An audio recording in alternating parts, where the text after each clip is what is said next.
네, 저희 제16차 세종 정세 토론회 시작하도록 하겠습니다. 오늘 추석 전날이고 날씨도 참 이게 심상치 않은데 정말 많은 분들이 와주셨습니다. 오늘 정세 토론회는 진창수 수석연구위원님께서 인도태평양 전략과 한일 협력, 지속 가능한 협력 방안의 모색이라는 주제로 해주시겠는데요.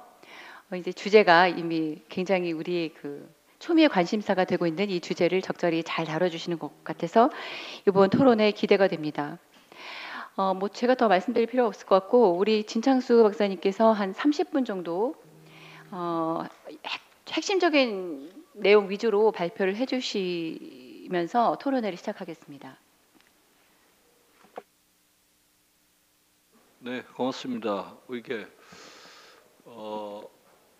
오늘 사실은 하게 된 거는 우리 소장님이 꼭 해라고 그렇게 이 날짜를 맞추기 위해서 제가 노력을 해서 잠깐 말씀드리면 진창수 박사님이 10월부터 연구전을 가시기 때문에 네.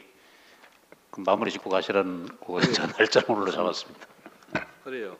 우리 소장님이 좋은 연구장 가서 잘 놀고 오라고 하는 의도로 파악하고 하여튼 제가 사실은 한일 인도태평양 전략과 한일 협력이라는 주제로 8월 달부터 시작해서 여러 가지 프로젝트를 사실은 진행을 하고 있습니다. 그래서 아직까지는 완전히 이제 이게 구체화된 것을 발표를 못해서 미안하긴 한데 대체적으로 이런 내용으로 좀 더 구체적으로 프로젝트를 진행할 거다. 그런 의미에서 아직까지 이게 나와 있는 게 별로 없어서 오늘은 정책 브리프에 맞게 이렇게 잘 구성을 했습니다. 그래서 우선 이 핵심 요약을 보시면 핵심 요약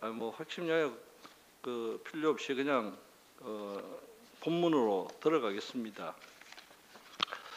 일단 3페이지가 되겠습니다. 이게 3페이지 맞죠? 3페이지가 말씀을 드리면 우선 현재 한일 관계는 굉장히 좋은 관계로 이제 복원이 되고 있는 시기다 이렇게 말씀드릴 수 있고 그것에 가장 그냥 지표로 알 수 있는 것이 우리가 방문객 수가 한국에 오는 일본인과 한국에서의 한국인들이 일본에 가는 방문객 수를 보면 금방 이해를 할 정도로 굉장히 많은 사람들이 왕래를 하고 있다 이렇게 이야기할 수 있어요. 그래서 통계를 이야기하면 대체적으로 전체 외국인 관광객 중에서 한국인 관광객이 일본에서 한 30%, 29% 정도니까 30%를 차지한다 이렇게 말씀드릴 수 있어요. 이 말은 도쿄에 가보면 거의 3분의 1이 한국인이고 후쿠오카에 가면 2분의 1이 한국인이다. 이 정도로 한국 사람들이 많이 가고 있다. 물론 N이 싸기 때문에 가는 것도 있지만은 이제는 이제 한일 간의 이 관계가 점차 풀린다고 생각해서 주저없이 사람들이 갈 수 있게 되었다. 이렇게 말씀드릴 수 있어요. 그리고 일본인 관광객도 마찬가지로 대체적으로 한 19%, 20%를 한국의 관광객 수에서 차지하고 있어요. 그 정도로 5명 중에 1명이 일본인이다. 지금 중국 사람이 안 오고 있잖아요. 사실은. 그런 의미에서 일본인의 비율이 압도적으로 높다. 이렇게 말씀드릴 수 있고 표는 보시면 알겠지만은 이전에 한국과 일본이 좋았을 시기가 2018년에 가장 피크를 달하고 있는데 이번 2023년이 아마 이 피크에 달할 거라고 예상을 하고 있어요. 그러니까 지금은 엄청나게 많은 사람들이 일본도 방문하고 일본도 한국을 방문하기 때문에 이제 관광객 수로서는 민간의 교류 상황은 거의 회복을 했다. 그런데 한일 관계가 과연 2002년 월드컵 당시하고 2011년 후쿠시마 원전 사태가 일어났을 때 당시를 보면 그만큼 이제 회복을 하고 있느냐라고 하면 아직도 퀘스천이다. 그러니까 민간의 교류는 굉장히 늘어났는데 실질적인 내용이 아직까지 퀘스천이다. 그래서 그것을 한마디로 이야기하면 한국은 한일 관계에 대해서 기대를 하고 있지만은 불만이 남아 있다. 일본은 기대를 하고 있지만은 불안해하고 있다. 이렇게 말할 수 있어요. 불만과 불안이 아직도 교차하고 있다. 그러니까 불실이 아직도 정확하게 완전히 해소된 건 아니다라고 할 수 있죠.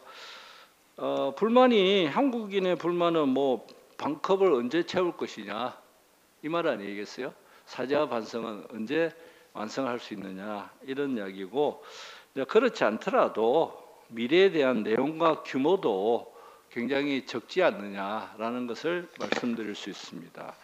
그래서 내가 써난 것은 미래 파트너십 기금이라는 것이 있는데 이 미래 파트너십 기금이 한국도 1억 엔을 내고 일본도 1억 엔을 내기 때문에 2억 엔으로 시작을 하고 있다. 미래 세대를 이야기하면서 이거는 20억도 안 되는 돈으로 도대체 뭘 하겠느냐 이렇게 의문을 제기할 수 있다. 이렇게 볼 수 있습니다. 그래서 대체적으로 비판적인 사람들은 이렇게 이야기해요. 강남에 집 한 채도 살 수 없는 돈으로 뭘 하느냐고 이렇게 이야기할 정도로 미래에 대한 투자가 좀 더 규모가 확대돼야 된다. 이렇게 말씀드릴 수 있고 현재 한일 관계의 평가를 보시면 여기에 제가 표로 나온 마찬가지로 2022년보다는 일본에 대한 평가가 44%로 굉장히 점차적으로 좋아지고 있어요. 일본도 마찬가지예요. 일본이 급격하게 좋아졌느냐면 일본도 마찬가지예요. 거의 45% 우리하고 거의 비슷한 비율을 갖고 있어요. 근데 이 내용은 사실은 미래 세대라는 건 29세 이하의 사람들은 이거보다는 수치가 좀 더 좋아요. 55%, 일본은 60%. 한국에 대한 감정도 29세 이하의 세대들이 훨씬 좋다.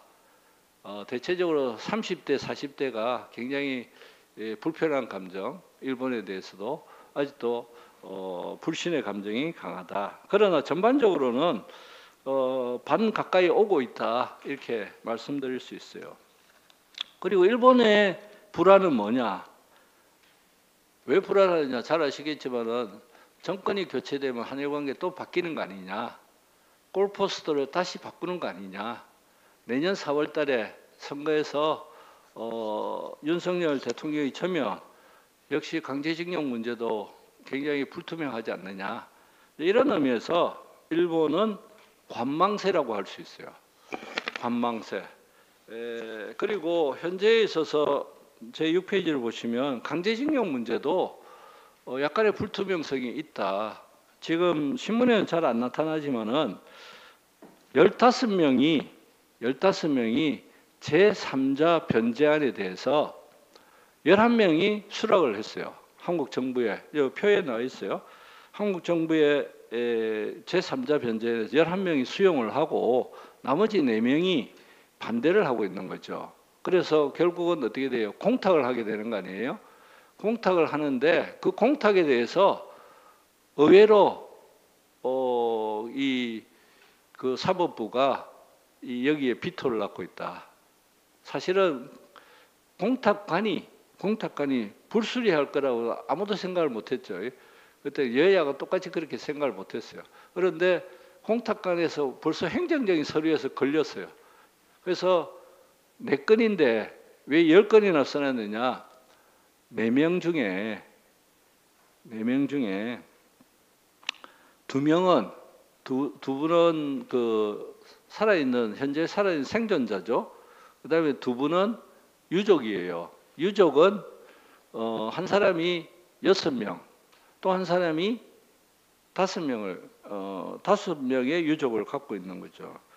그런 의미에서 이게 총 6명, 4명이니까 10명에다가 플러스 2명의 그 생존자가 있으니까 12건이 되는 거예요. 지금 12건이 각자 그 소송을 제기해야 돼서 근데 그 중에서 10건이 사실은 불수리 그리고 재판 중이에요. 그래서 공탁이 과연 이게 법적으로 가능하냐 하지 않느냐를 두고 앞으로 한 3년간은 다툴 가능성이 높다 이렇게 봅니다. 그래서 일본이 관망세를 갖고 있고 그런 관망세를 갖고 있기 때문에 이거는 한일 관계를 개선하기 위해서는 이제는 빨리빨리 진행을 확고한 제도화와 진행을 해야 되는데 그런 의미에서 인도태평양 전략이라는 것은 우리에게 한일 협력에 할 수 있는 아주 좋은 환경을 제시하고 있다 이렇게 말씀드릴 수 있습니다. 이제 인도태평양 전략으로 들어가겠습니다. 한일 협력이 어떻게 될 것이냐에 지금의 이제 백그라운드를 말씀을 드렸고 일본은 관망세, 한국은 약간의 불만에서 계속 문제 제기를 하고 있는 상황이기 때문에 이게 윤 대통령이 아니면 이게 언제 어떻게 다시 이게 굉장히 불투명한 상황이 될지 모르는 한일 관계다 이렇게 말씀을 드리고 여기에 한국의 이제 안보 전략은 뭐 다 아시는 거니까 그냥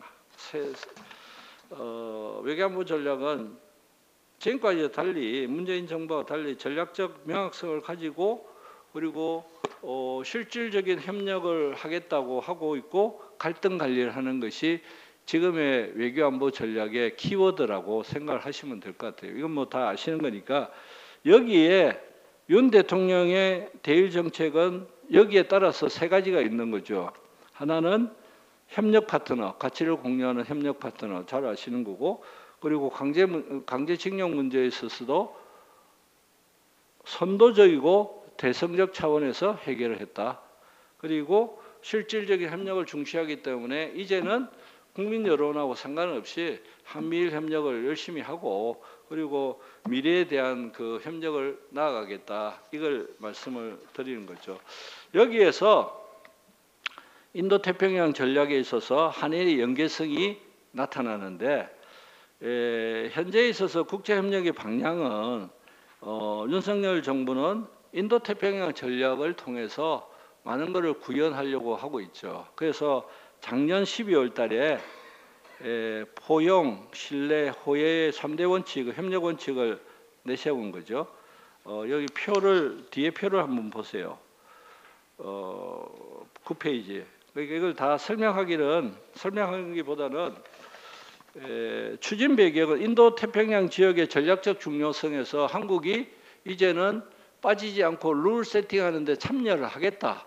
그러니까 적극적으로 룰 세팅에도 참여하고 질서를 만드는 데 책임 있는 국가로서 역할을 하겠다라는 배경에서 시작이 된 거죠.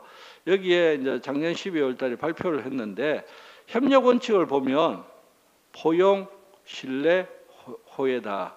포용이란 말이 제일 먼저 나오죠. 이게 중국을 생각해서 중국을 자극하지 않겠다는 것을 명확하게 밝힌 거죠. 그래서 중점 과제를 보면 10대 중점 과제가 있어요. 좀 이따 내려갈게요. 10대 중점 과제가 있는데 이거를 저는 세 가지로 키워드로 이렇게 말씀을 드릴게요. 첫 번째는 해양 안보, 두 번째는 경제 안보, 세 번째는 글로벌 사우스에 대한 개발 협력. 이런 세 가지 컨셉을 갖고 있다. 그래서 경제 안보 및 사실은 비전통 안보예요.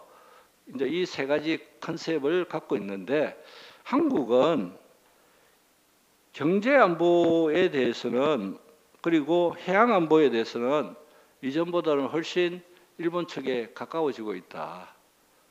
경제 안보와 해양 안보는. 그런데 여기에도 보면 글로벌 사우스에 대한 지원과 개발 협력은 8번밖에 없어요. 8번. 맞춤형 개발 협력 파트너십 정진을 위한 적극적 기여예요. 이게 굉장히 적은 포션을 차지하죠. 여기에 비해서 인도태평양 포입 일본을 보시면 일본의 표가 10페이지 있어요. 10페이지. 10페이지에 여기에 50대 과제인가 이 사람들은 51대 과제인가를 만들었어요. 근데 제가 요번에 일본 가서 이 표를 만든 사람을 무라카미라고 여기에 제가 잘 아는 사람이 있어서 그 사람하고 같이 논의를 한 2시간 정도 한 적이 있어요. 한국과 일본의 차이점이 뭐냐? 이제 그 일본의 담당자, 한국의 담당자 서로 이제 이 인터뷰를 해서 그냥 제가 느낀 점을 말씀드리면 첫 번째는 대체적으로 아까 이야기했듯이 해양안보, 이 인도태평양은 일본의 포입에서 시작했다고 보면 되겠어요. 그러니까 인도양과 아시아와 아프리카를 엮는 지역의 개념 또는 인도양과 태평양을 엮는 대양의 개념, 이 두 가지가 합쳐 있는 게 일본의 개념이죠. 일본의 개념이죠. 그렇기 때문에 일본은 아베 시절에는 거의 해양 안보에 집중을 하고 있다. 이렇게 보시면 되는 거예요. 그런데 이게 2021년 그다음에 기시다가 들어서면서 해양 안보에서 경제 안보로 점차적으로 중점이 다양해지고 있다. 중점이 해양 안보에서 경제 안보로 중점을 두고 있고 여기에다가 글로벌 사우스라는 이제는 중국을 다양한 형태로 글로벌 사우스에 대한 개발 협력 지원이라는 것이 필요하다는 것을 일본은 미국과 함께 인식을 하게 된 거죠. 그래서 이 세 가지가 중점 과제인데 해양 안보를 하더라도 일본이 할 수 있는 게 없어요. 뭐 지원하는 것밖에 없잖아요. 경제적 지원밖에 없잖아요. 그래서 일본이 생각한 것이 OSA라는 거죠. Official Security Assistant 를 OSA를 이제는 해양 안보에 관련된 군사 시설이나 군사적 훈련하는 것에 대해서 지원을 해주겠다라는 것을 기시다 수상 때 적극적으로 발표를 하기 시작했다. 그런 의미에서 컨셉은 비슷해요. 인도태평양 전략이 미국의 큰 우산 안에서 보면 컨셉은 비슷한데 이 중점이 좀 더 우선순위를 두는 것이 조금씩 다르다 이렇게 말씀드릴 수 있습니다. 그런 의미에서 가장 알기 쉽게 한일의 공통점과 차이점을 일단 말씀을 드리고 싶어요.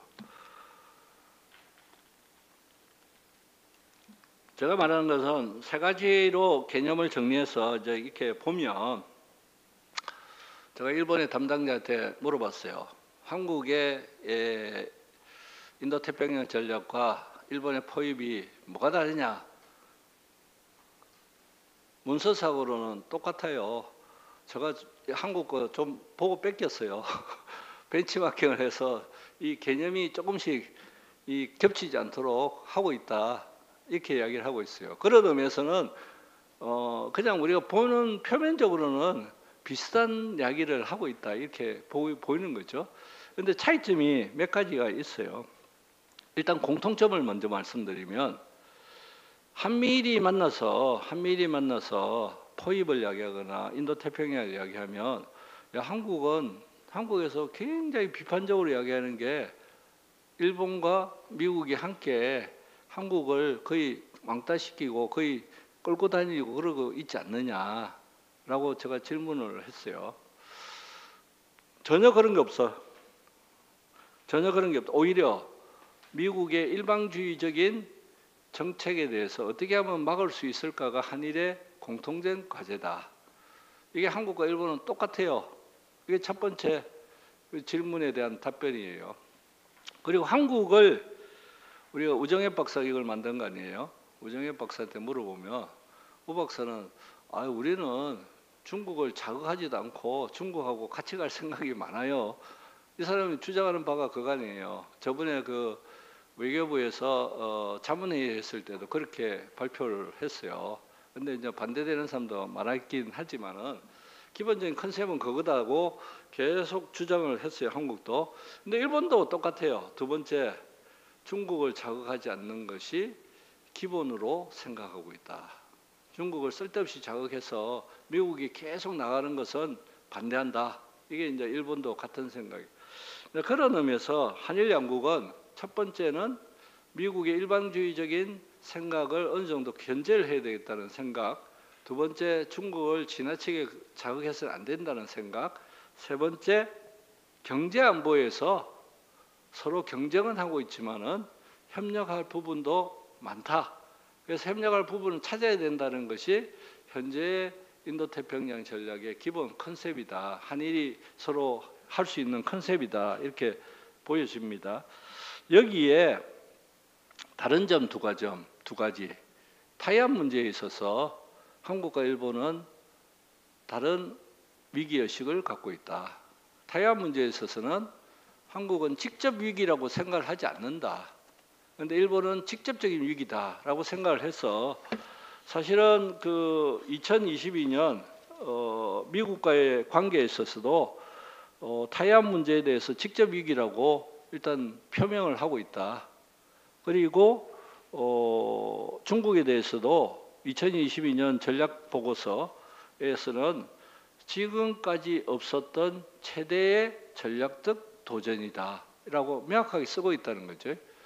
중국에 대해서도 그런 의미에서 타이완 문제에 대한 이 위기 의식이 직접 위기다고 보고 거기에 대한 대응책을 마련하는 것이 일본이고 한국은 연관성을 생각하고 있다. 북한 문제하고 연관성을 생각하고 있고 그런 의미에서 윤 정부가 들어서는 이전보다는 타이완 문제에 대한 위기의식이 조금씩 높아지긴 했으나 일본과 한국의 차이는 아직도 인식의 갭이 많다. 이 부분에서는 많다라고 저는 생각이 들고 두 번째로는 글로벌 사우스에 대한 개발 협력에 대해서도 한국과 일본은 굉장히 온도차가 있다. 한국 아직까지 구체적인 뭐 지원 대책이나 이런 게 거의 없는 거 아니에요? 그런데 비해서 일본은 굉장히 구체적이고 굉장히 그 5월달에 사미트에서도 G7 사미트에서도 일본은 글로벌 사우스로 자기의 전략적 나름대로 공간을 마련하려고 노력을 한 거죠. 그래서 그런 의미에서 글로벌 사우스에 대한 개발 협력이 일본의 과제가 되고 있다라고 말씀드릴 수 있습니다. 그런 의미에서 인도태평양 전략이라는 것은 사실은 같은 배를 탔는데 과제들이 이 북한 핵 문제, 한국은 북한 핵 문제죠. 북한 핵 문제가 이제 인도태평양의 하나의 범위에 들어가는 거죠. 이제는 그리고 경제 안보, 해양 안보, 타이완 문제, 글로벌 사우스 개발 협력, 그리고 한일 간에는 신뢰 회복 이 6개가 과제가 되고 있다. 이렇게 말씀드릴 수 있습니다. 이런 의미에서 캠프 데이비드의 공동성명이라는 것은 굉장히 한일에도 영향을 주고 한미일에도 영향을 주는데 이게 글로벌 캠프 데이비드의 정신 원칙 공약을 잘 읽어보면 북한 핵 문제가 들어갔을 뿐인데 그 나머지는 아까 이야기했던 경제 안보, 글로벌 사우스에 대한 개발 협력이 다 이렇게 총체적으로 들어가 있다. 그게 구체적인 실천 방향을 제시하고 있다라고 이야기할 수 있어요. 그런 의미에서 사실은 한미일 안보 협력이 이 인도태평양 전략에서 핵심적인 주체로서 발돋움하고 있다. 이렇게 말씀드릴 수 있어요. 그런 의미에서는 한국도 국제사회에서의 이제는 한반도를 넘어서 인도태평양 지역에서의 책임 있는 국가로서 역할을 하기 시작했다. 이렇게 평가를 해볼 수 있어요. 여기에 반대하는 분들도 많겠지만은 저는 그런 의미에서 윤 정부는 자리매김을 하고 있고 그런 방향으로 간다. 이렇게 생각하고 있는 거예요. 자, 그래서 이걸 캠프 데이빗은 여러분들이 뭐 정세 정책도 쓰고 이래서 대책으로 넘어가면서 이게 이제 이 인도태평양 시대의 핵심적인 협력의 제도화가 이제 과제로 남아 있는 거죠. 그러니까 인도태평양 전략의 핵심적인 협력체가 한미일의 캠프 데이비드 공동성명을 통해서 발돋움하는 게 됐는데 어떻게 하면 제도화를 시킬 수 있느냐가 굉장히 과제로 남아 있다. 이 제도화라는 것은 우선 환경이 받쳐주지 못할 경우가 많아요. 첫 번째, 미국에 대선이 있는 거 아니에요. 그래서 거기서 어떻게 될지, 내년에 어떻게 될지 모르죠. 그리고 한국도 한국의 정권 교체라는 것이 하나의 변수로 작용할 수 있죠. 한일 협력에 있어서. 한일 협력에 굉장히 이 추추돌이 되는, 한미일의 추추돌이 되는 한일이 또 어떻게 될지도 모르는 그런 상황에 있기는 하지만은 앞으로 이게 이제 제도화를 해야 되는데, 여기서 성공 사례를 보면 무엇을 해야 성공할 수 있는지를 알려주고 있다, 이렇게 말씀드릴 수 있습니다. 첫 번째, 성공 사례에서 한미일 협력의 성공 사례에서 잘 아시는 TICO를 말씀을 드리면, 첫 번째 북한 문제에 대한 집중. 그러니까 문제가 단순하다. 그냥 북한 핵 문제만 하자 이러면 한미일이 그냥 같이 할 수 있는 부분이 많아지는 거죠. 그런데 지금은 여기에 비해서 인도태평양에는 넓은 지역에 아까 이야기한 5개 과제가 있기 때문에 문제가 다양화되고 복잡화되어 있다. 그러니까 협력을 하기가 하나하나 하기가 어려운 부분도 있다. 이걸 첫 번째 말씀드리고, 두 번째, 한미일에 대해서 적대적인 상황이 없었다. 대체적으로 그때는 북한 핵 문제를 위해서 한미일이 함께 한다고 해서 중국도 그걸 별로 반대하지 않고 러시아도 물론 당연히 반대하죠. 그러니까 국제 환경이 한미일 협력에 대해서 굉장히 우호적인 상황이었다. 그런데 지금은 우호적인 상황이 아니죠. 북중러도 거기에 대해서 여러 가지 움직임이 있고 상당히 어려운 상황이죠. 세 번째, 한일협력. 한일협력만이 지금은 사실은 이전하고 똑같은 김대중 오부치의 그런 공동선언을 위해서 그 당시에 한일협력이 굉장히 적극적으로 개선된 시기였고 지금도 그런 시기였다. 이런 의미에서 한일협력이 결과적으로 한일 양국이 인도태평양 전략의 추동체가 될 가능성이 높아지고 있다. 이렇게 말씀드릴 수 있어요. 그냥 구조적으로 보면 성공을 하려면 그렇게 해야 된다. 그런데 한일협력이 그게 쉬우냐? 여러분 잘 아시죠? 한일협력 자체도 어렵다. 우선 북한 문제도 한일이 생각이 조금씩 다르다. 완전히 같은 것 같이 보이지만 영 다르다. 그래서 한미일이 제일 먼저 캠프 데이비드에서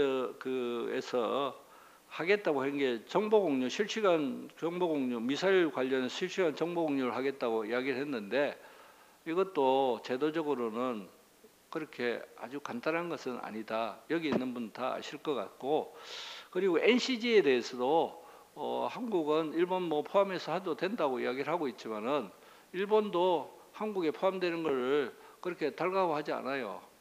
그러니까 우리가 제일 착각하기 쉬운 것은 한미일을 해서 북한 유사 문제가 생겼다. 한반도 유사가 생겼다. 그럼 일본이 당연히 한국과 같이 할 것이다. 라는 가정은 지금은 맞지 않다. 일본은 오히려 전쟁에 말리는 걸 싫다. 방위성에 여러분 가보시면, 외무성에 가보시면 이 사람들, 우리는 되도록이면 한국하고 이렇게 유사 상태가 이제 일본으로 번지기 때문에 그것에 대해서 막아야 된다고 생각하고 있지만은 한국 전쟁에까지 가서 우리가 하고 싶지는 않다. 전쟁에 말리는 건 싫다. 이렇게 분명히 이야기를 해요. 그래서 그런 의미에서 NCG에 대해서도 일본은 미일 동맹 안에서 다 해결할 수 있는 걸 왜 우리가 한국하고 해야 되느냐, 불편한 감정도 갖고 있어요, 사실은. 그러니까 이제 이게 조율하기가 우리식으로 생각하면 굉장히, 우리가 일본으로 이제 이게 우리 봐줄게, 일본 들어와라 이렇게 생각을 하고 있지만 일본은 전혀 그렇게 반대로 생각하고 있다. 그런 의미에서 북한 문제도 유사 상태에 대한 역할 분담은 확실히 할 수 있으나 나머지 도대체 한미일이 군사동맹을 간다. 우리 한국에서는 그렇게 비판하고 있는 분도 생기지만 일본의 입장도 한미일 군사동맹을 가는 걸 절대 원하지 않는다라는 거예요. 이거를 생각하면 한일의 그런 안보 협력이 우선임에도 불구하고 쉬운 것부터 천천히 해야 된다. 네, 이런 말씀을 드릴게요. 자, 그럼 너무 시간이 갈 것 같아서 그래서 앞으로 이 인도태평양 전략에 있어서 아까도 얘기했지만은 5개의 과제를 어떻게 하면 스무스하게 같이 할 수 있느냐를 이제 논의를 해보면 우선 신뢰 회복이 우선이다. 한일의 신뢰 회복은 아까도 얘기했죠. 한국은 불만, 일본은 불안. 이 두 가지가 신뢰 회복이 잘 안 돼요. 이전과 달리. 그래서 내가 주장하는 바는 한일 양국이 비자 간소화를 해서 라이센스를 줘라. 방문 라이센스를 줘라. 어제도 외무성한테 그렇게 이야기를 했어요. 라이센스를 주면 삑하면 그냥 들어갈 수 있도록 만들어주라. 그러면 한일 관계가 좋아져가지고 이게 일본 가는데도 좀 편하네. 지금 일본 가보면 5단계를 거쳐야 돼요. 수속에. 5단계는 내가 다음에 말씀드리고 하여튼 그렇기 때문에 불편해요. 일본에 가는 게. 근데 그거를 좀 간소화하고 피부로 느끼는 한일 관계를 만들어줘라. 이게 첫 번째고 두 번째는 뭐 제도화를 하기 위해서 뭘 해야 되느냐. 우리 여기 최윤정 우리 그 인도태평양 센터장도 계시잖아요. 제일 먼저 해야 될 게 동남아시아 글로벌 사우스에 대한 국제 개발 협력을 같이 하면 가장 쉽다. 이게 사실은. 근데 그걸 ODA로 하면 안 된다. ODA로. 여기 잘 아시겠죠? ODA로 하면 한일 양국이 우선 어디에서 구입을 할 것이냐, 한국에서 구입할 것이냐, 일본에서 구입할 것이냐, 그리고 행정적인 절차를 어떻게 하고 이거 갖고 이야기가 안 되니까 차라리 국제기구에 펀드를 만들어서 국제기구한테 돈을 맡겨라. 이런 주제로 이렇게 좀 해주세요.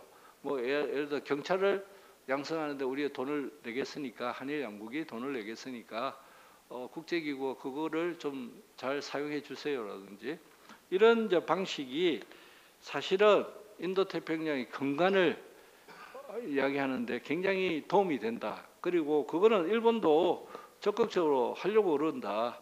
그런 말씀을 드리고 그다음에 아까 얘기한 군사적인 협력은 사실은 할 수 있는 것부터 해야 되는데 아까 얘기했듯이 뭐 인사 교류부터 시작. 지금은 옛날에는 인사 교류도 다 끊어졌어요. 지금은 문재인 시대가 들어오면서 인사 교류도 다 끊어졌고 옛날에는 많이 그 한국의 자위대에 뭐 가기도 하고 자위대 사람 우리도 오기도 하고 이랬는데 그리고 외무성도 외교부도 오고 외교부 있는 사람도 외무성에 가서 직접 외무성에 있는 사람들 우리 한국에 와서 1년간 그 실제로 외교부에 근무하는 것도 있었고 이런데 이런 것들이 다 끊어져서 이제 그거부터 시작을 해서 그리고 한미일이 같이 할 수 있는 그런 그 정보 공유 지금은 단계는 정보 공유죠.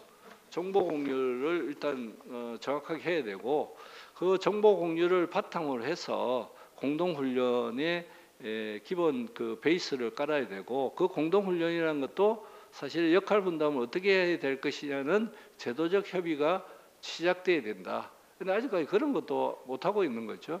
그러니까 한미일 캠프 데이비드의 그런 그 정신을 구현하기 위해서는 우리는 북한 문제에 대한 여러 가지 군사 협력부터 시작을 하면 되고 일본은 보세요. 일본이 할 수 있는 게 글로벌 사우스에 대한 여러 가지 개발 지원 아니에요. 그거는 우리가 약간씩 도와주면 되고 그다음에 경제 안보는 한일 양국이 할 수 있는 것들이 있어요. 그게 제가 적어놓은 게 뭐냐면 우선은 저기 반도체 전기차 배터리에 대한 그 서로의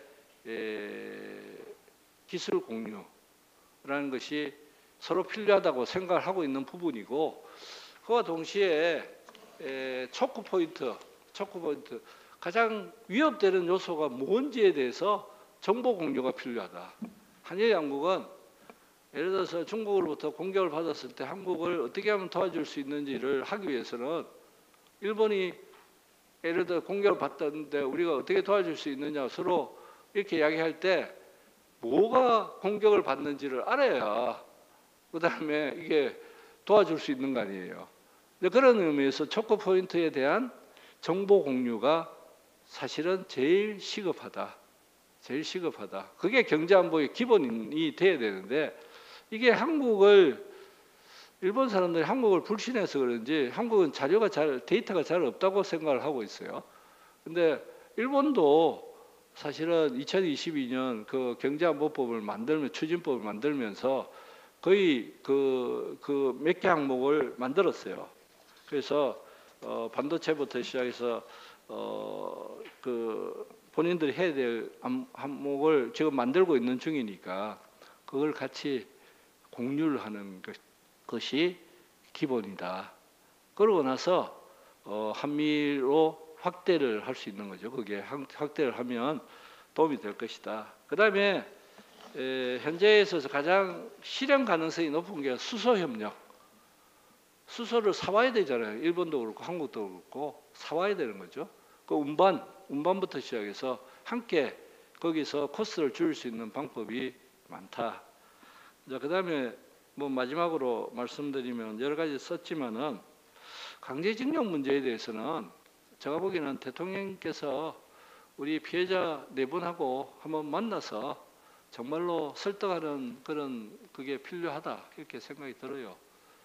방법이 그 방법밖에 없어요. 법으로는 뭐 방법이 없어요 지금. 그러니까 감성의 시대에서 이성의 시대로 바꿔야 되는데 그러기 위해서는 강제징용 문제에 대한 적극적인 정부의 노력이 필요하고 여기에 일본은 미래에 대한 그런 투자와 규모를 확대해야 된다. 이런 말씀을 드리겠습니다. 이상으로 마치겠습니다. 고맙습니다. 네.